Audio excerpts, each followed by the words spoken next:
আজকের অনুষ্ঠান আমাদের ধ্রুবতারা এই আয়োজনে আমি সঞ্চালকের ভূমিকায়, আমার গান নয়, তবে একজন মহান শিল্পী আছেন যিনি আমাদের সুরের আকাশের নক্ষত্রের মতো জ্বলজ্বল করে আমাদেরকে সুরের মায়ায় বিমোহিত করে রেখেছেন যুগ যুগ ধরে।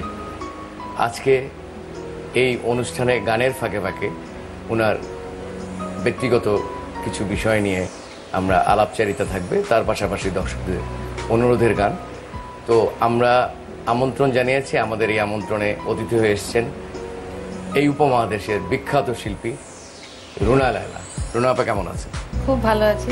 আসার জন্য চ্যানেল 24 এর পক্ষ থেকে অনেক অনেক শুভেচ্ছা। চ্যানেল 24-কে ধন্যবাদ জানাই যে আমাকে আমন্ত্রণ জানিয়েছেন। আর তুমি যে ইন্টারভিউ করছো এটাও একটা বিরাট ব্যাপার। Thank you for your compliment. তো আমরা স্টেজে যাই। চলো।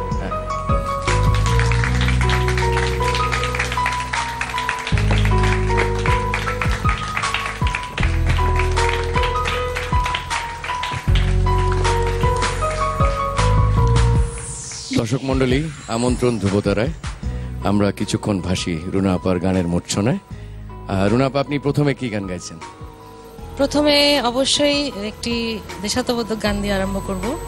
আসলে প্রতিটি শিল্পীর দেশে গান গাইতে একটু নিশ্চয়ই আলাদা একটা ফিলিংস হয়। অবশ্যই একটা অন্যরকম ইমোশন কাজ করে। আপনি স্বাধীনতা পরবর্তীতে প্রচুর দেশের গান গেয়েছেন জি, এবং আমাদেরকে অন্যভাবে উদ্বুদ্ধ করেছেন।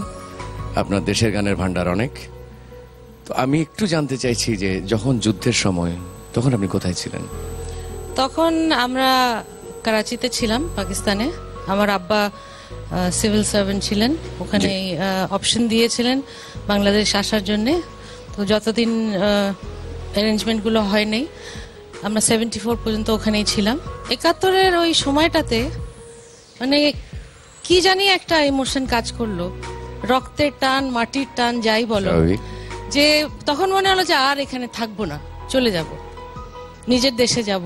যদিও কোনোদিন এখানে থাকিনি, কিন্তু কেমন জানি একটা ফিলিং ছিল যে না, আমার নিজের দেশে, আমার নিজের মাটিতে আমি থাকবো।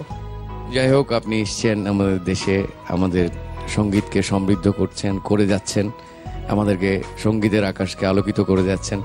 আমরা অনেক বেশি গর্বিত। তো আমরা গানে যাই। হ্যাঁ, থ্যাংক ইউ। Thank you.